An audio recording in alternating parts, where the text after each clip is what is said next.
Very good morning, students. Now we are going to learn about thermal physics.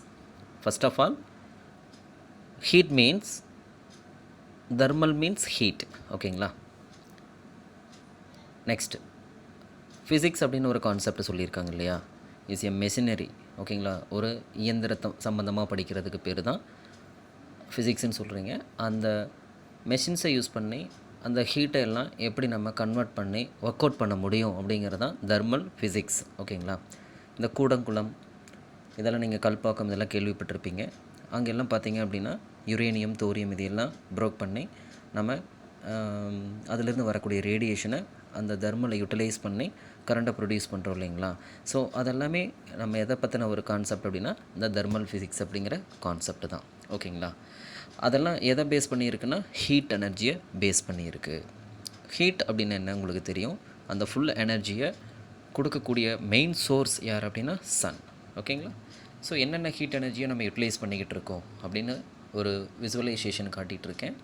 Lightning, sun and heaters, அந்த toaster, stove and boiling water, fire, ஹியூமனோட body also one of the heater தான். சரிங்களா?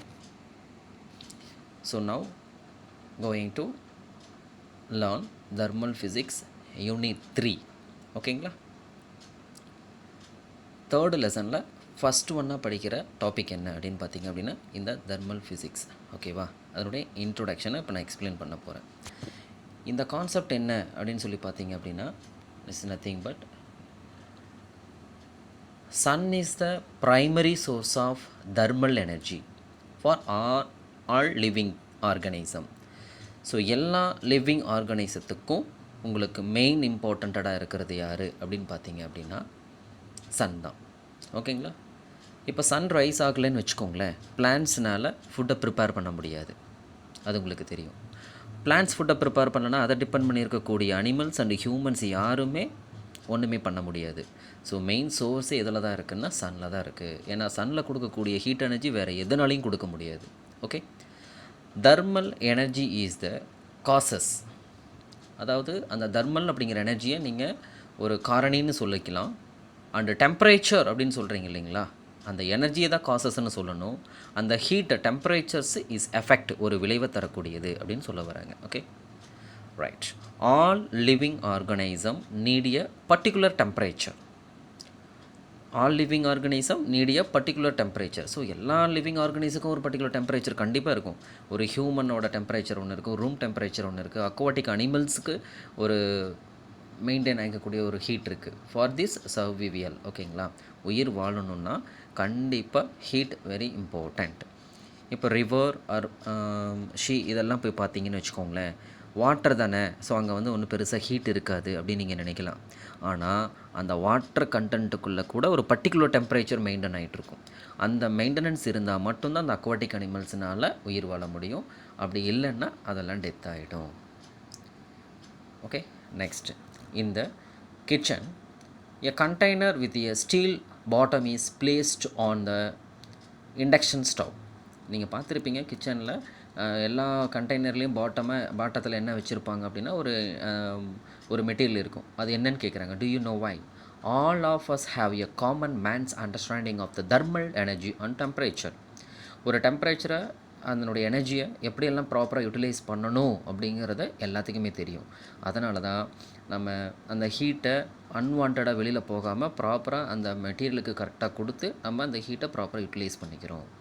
But in this chapter you shall learn about thermal energy and temperature is a scientific manner. We shall also discuss about how thermal energy is transferred and effect of thermal energy. Just இதெல்லாம் சொன்னது எல்லாமே இந்த லெசனோட ஒரு introduction தான். That means ஹீட்டுன்னா என்ன, ஓகேங்களா? அடுத்தது எனர்ஜினா என்ன, அந்த ஹீட் எனர்ஜியை நம்ம எப்படியெல்லாம் ப்ராப்பராக யூட்டிலைஸ் பண்ண போகிறோம், எங்கெல்லாம் யூஸ் பண்ணுறோம் அப்படிங்கிறது தான் டாபிக். ஓகே, நவ் டெம்பரேச்சர் நல்லா புரிஞ்சுக்கோங்க. டெம்பரேச்சர் அப்படின்னு நான் சொல்லியிருக்கேன். டெம்பரேச்சருக்கு டெஃபினிஷன் கொடுக்குறேன். Temperature is defined as the degree of hotness of your body. ஆனால் ஒன்றும் இல்லை, ஷார்ட் ஃபார்மில் திருக்குறள் சைஸில் சொல்லியாச்சு. ஒவ்வொரு பாடியிலையும் எவ்வளோ ஹீட் மெயின்டைன் ஆகிட்டு இருக்குது அப்படின்னு சொல்கிறதுக்கு பேர் தான் டெம்பரேச்சர். இப்போ நீ ஸ்கூலுக்கு வந்த உடனே உன்னை ஓப்பனிங்கில் என்ன பண்ணுறாங்க, உன்னுடைய பாடியில் என்ன டெம்பரேச்சர் இருக்குதுன்னு பார்க்குறோம். ஒவ்வொருத்தரோட பாடியிலும் ஒவ்வொரு மாதிரியான டெம்பரேச்சர் மெயின்டைன் ஆகிட்டு இருக்கு இல்லையா. ஸோ அதான் temperature is defined as degree of hotness of your body. ஒவ்வொரு நாளைக்கும் ஒவ்வொரு மாதிரி இருக்கும் temperature. The temperature is a higher for a hotter body then for a cooler body.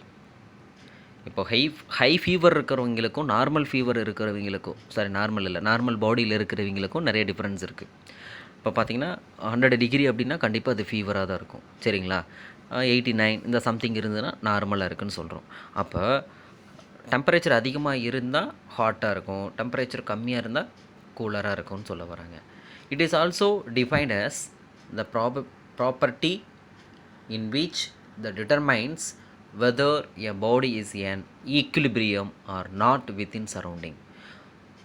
இப்போ நம்ம நினச்சிக்கிட்டு இருக்கோம் நம்ம பாடியில் இருக்கக்கூடிய ஹீட்டு டெஃபினட்டாக சரௌண்டிங்கோட கனெக்டட் ஆகிட்டு இருக்கும். அந்த சரௌண்டிங்கில் இருக்கக்கூடிய ஹீட்டு நம்ம பாடியோட கண்டிப்பாக என்ன ஆகிட்டு இருக்கும், மெயின்டைன் ஆகிட்டு இருக்கும். ரெண்டுக்கு நடுவில் ஏதாவது ஒரு எக்ஸ்சேஞ்சிங் ஆஃபர் இருந்துக்கிட்டே இருக்கும், சரிங்களா. ஒரு ரூமில் போட்டு நம்மளை லாக் பண்ணிடுறாங்கன்னு வச்சுக்கோங்களேன், டெஃபினட்டாக நமக்கு ஸ்வெட்டிங் வருது, வேர்க்குது. ஏன் அப்படின்னா அந்த அந்த ரூம் டெம்பரேச்சரில் இருக்கக்கூடிய அந்த அட்மாஸ்பியர் நமக்கு செட் ஆகாது. புரிஞ்சுதுங்களா? ரைட். அப்போது ஒவ்வொரு இடத்துலையும் ஒவ்வொரு மாதிரியான ஹீட்டை நம்ம இங்கே யூட்டிலைஸ் பண்ணிக்கிட்டு இருக்கோம். அந்த சரௌண்டிங்கோட கண்டிப்பாக நம்ம கனெக்டடாக இருக்கும்.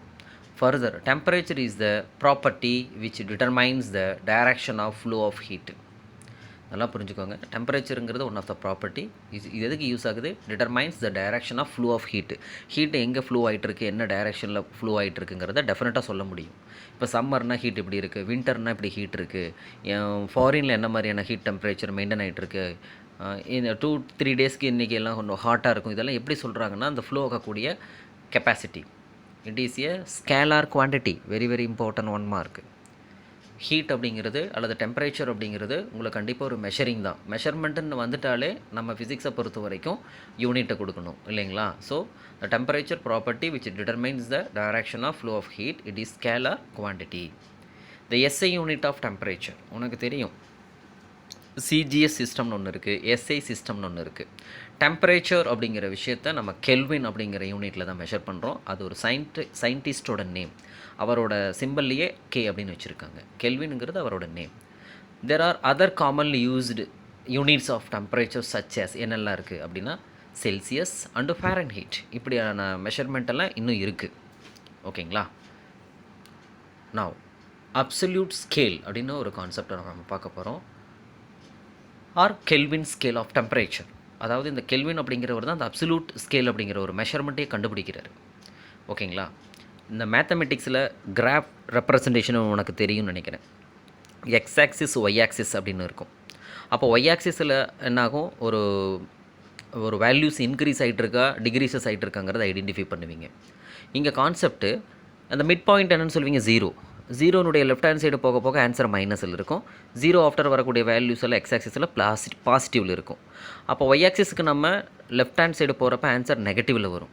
அந்த நெகட்டிவ் வேல்யூவை எப்படி எடுத்து மெஷர்மெண்ட் பண்ணுறது அப்படின்னு கொண்டு வந்தவர் தான் இந்த கெல்வின் அப்படிங்கிற scientist. The temperature measured in relation to absolute zero using Kelvin scale is known as absolute scale temperature. It also known as the thermodynamic temperature. தர்மோன்னா ஹீட்டு, டைனமிக்னா ஃபங்க்ஷன். ஒரு ஹீட்டை வச்சு ஒரு மாலிகுல்ஸ் எப்படியெல்லாம் மூவ் ஆகும் அப்படிங்கிற ஒரு டெம்பரேச்சராக கண்டுபிடிச்சவர். Each units of the thermodynamic scale of temperature is defined as the fractions of 1/273.16 part of the thermodynamic temperature of the triple points of water. ஆனால் ஒன்றும் இல்லை, நம்ம எடுத்துக்கிறது ஒரு வாட்டர் மாலிகுல்ஸ். எப்படி எடுத்துக்கணுன்னா ட்ரிபிள் பாயிண்ட்ஸில் இருக்கணும். அதில் இருக்கக்கூடிய ஃப்ராக்ஷன் வேல்யூ 1/3 1 அப்போ 1/273.16 part of the thermodynamic temperature. யாரோடதில், வாட்டரில். A temperature difference of 1 degree Celsius equal to that 1 Kelvin. அப்போ 1 degree Celsius அது எதுக்கு ஈக்குவலுங்கிறாங்க, 1 Kelvin. So 0 Kelvin is the absolute scale temperature of the body. Okay, இந்த சாப்டரோட continuation. The relation between different types of scale of temperature. நல்லா listen பண்ணுங்கள். 1 Kelvin அப்படிங்கிறத செல்சியஸில் இருக்கிறத கெல்வினுக்கு மாற்றுறோம். நல்லா புரிஞ்சுக்கோங்க. எதில் இருக்கிறது எதுக்கு மாற்றுறோம் நம்ம? செல்சியஸை கெல்வினுக்கு கன்வெர்ட் பண்ணணும். ரூம் டெம்பரேச்சர் பார்த்திங்கன்னா 25 டிகிரி செல்சியஸ். நல்லா புரிஞ்சுக்கோங்க. ரைட்.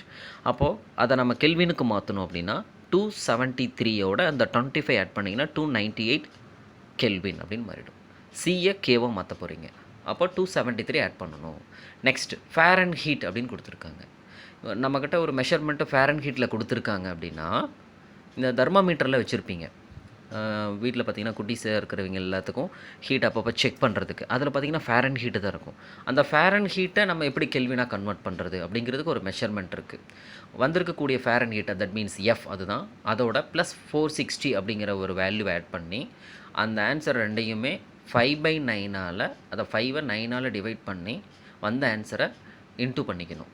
எஃப் ப்ளஸ் 460 இன்ட்டு 5/9 இதை பண்ணிங்கன்னா ஃபேரன் ஹீட்டு கெல்வினுக்கு மாறிடும். அது மட்டும் இல்லாமல் 0 கெல்வின் அப்படிங்கிறது -273 டிகிரி செல்சியஸ் செல்சியஸ்க்கு ஈக்குவல். 0 கெல்வின் அப்படிங்கிறது -273 டிகிரி செல்சியஸ்க்கு அப்படி ஈக்குவல். இது ஒரு வெரி இம்பார்ட்டன்ட் 1 மார்க். இதில் 3 1 மார்க் இருக்குப்பா.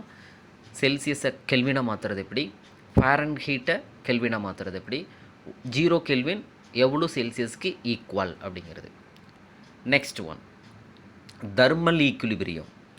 2 or more physical system or bodies are said to be in the thermal equilibrium if there is no net flow of the thermal energy between the system. அதாவது ஒரு ஒரு 2 மாலிக்யூல்ஸ்னு வச்சுக்கோங்களேன். AB அப்படின்னு எடுத்துக்கிறோம். ஏலேருந்து பிக்கு அல்லது பியிலிருந்து ஏக்கு, ஓகேங்களா? ஹீட் ஏதாவது ஒரு இடத்துல ஃப்ளூ ஆகிட்டு இருக்கணும், எக்ஸ்சேஞ்ச் போயிட்டு இருக்கணும். ரெண்டுலேயுமே ஃப்ளூ ஆகாமல் இதுலேயும் 50% அதுலேயும் 50% இருந்தது அப்படின்னா டெஃபினட்டாக என்ன ஆகாது அப்படின்னு பார்த்தீங்கன்னா ஃப்ளூ ஆகாது. ஒன்றும் வேண்டாம். இப்போ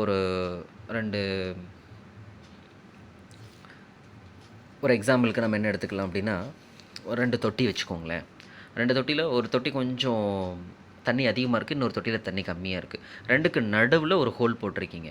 அப்போது ஹையராக இருக்கக்கூடிய வேல்யூவிலேருந்து டேங்க்லேருந்து லோவராக இருக்கக்கூடிய டேங்க்குக்கு தண்ணி ஃப்ளோ ஆகிட்டே இருக்கும். எப்போ? ரெண்டுமே ஈக்குவல் ஆகிறப்ப. ஈக்குவல் ஆனதுக்கப்புறம் ரெண்டுலேருந்தும் வாட்டர் எங்கேயுமே போகாமல் ஸ்டாண்டர்டாக ஒரு இடத்துல இருக்கும் இல்லைங்களா, அதுக்கு பேர் தான் thermal equilibrium. Heat energy always flow from one body to other due to the temperature difference between them. Difference temperature இருந்ததுன்னா கண்டிப்பாக ஹையர்லேருந்து லோவருக்கு போகும், லோவர்லேருந்து ஹையருக்கு போகாது. நல்லா புரிஞ்சுக்கோங்க, ஓகேங்களா? ரெண்டுமே ஈக்குவலாக இருந்ததுன்னா மூவ் ஆகாது, ஈக்குலிபிரியமாக இருக்கும்.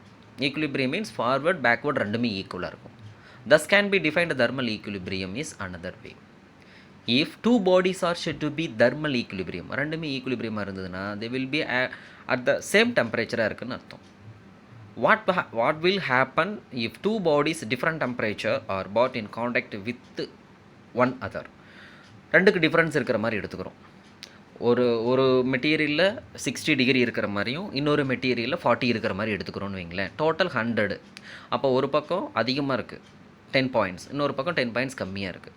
ரெண்டையும் காண்டாக்ட் பண்ண வச்சிங்கன்னா அந்த 10 பாயிண்ட்ஸ் இங்கே ஏலேருந்து பிக்கு என்ன ஆகும்? ட்ரான்ஸ்ஃபர் ஆகும். ரெண்டுமே 50-50 ஆனதுக்கப்புறம் எதுலேயுமே ஃப்ளோ ஆகாது, அப்படியே ஸ்டாப் ஆகிடும். Will be transfer of heat energy from the hot body to the cold body until the thermal equilibrium established between them. So diagram பாருங்கள். ஹாட் அண்ட் கோல்டுன்னு 2 டைரெக்ஷன் கொடுத்துருக்காங்க. ஹாட்னா எப்போவுமே அதில் டெம்பரேச்சர் அதிகமாக இருக்கும், கோல்டில் எப்போவுமே டெம்பரேச்சர் கம்மியாக இருக்கும். அப்போ அதிகமாக இருக்கிற இடத்துலேருந்து கம்மியாக இருக்கிற இடத்துக்கு ஹீட் ஃப்ளோ ஆகிட்டு இருக்கும். எப்போ எது வரைக்கும் ஃப்ளோ ஆகும்னா ரெண்டுமே ஈக்குவல் ஆகிற வரைக்கும். ஈக்குவல் ஆனதுக்கப்புறம் எதுலேருந்து எதுக்கும் ஹீட்டு ஃப்ளோ ஆகாது.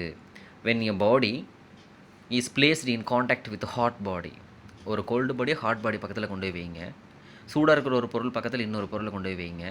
Some thermal energy transferred from the hot body to the cold body.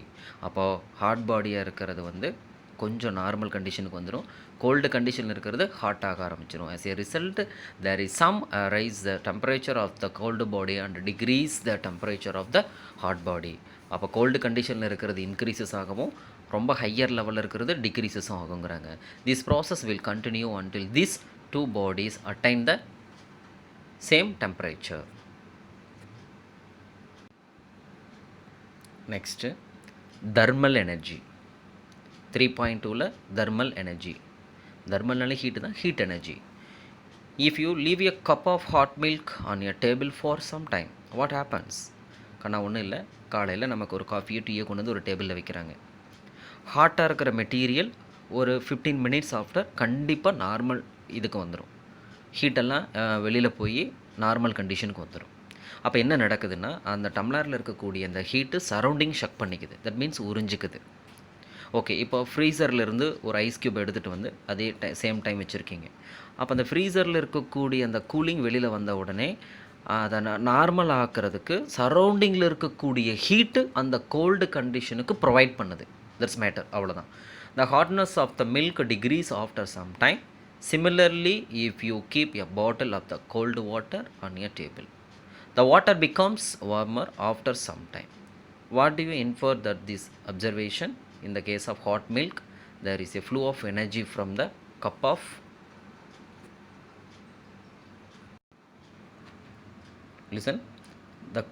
cup of milk of the environment. The second case, the energy is transferred from environment of the water bottle. என்ன சொல்ல வராங்கன்னா, first one ஒரு மெட்டீரியலிருந்து surrounding ஹீட்டை எடுத்துக்குது. Second கேஸுக்கு surrounding வந்து அந்த மெட்டீரியலுக்கு ஹீட்டை ப்ரொடியூஸ் பண்ணுது. So energy is transferred as thermal energy.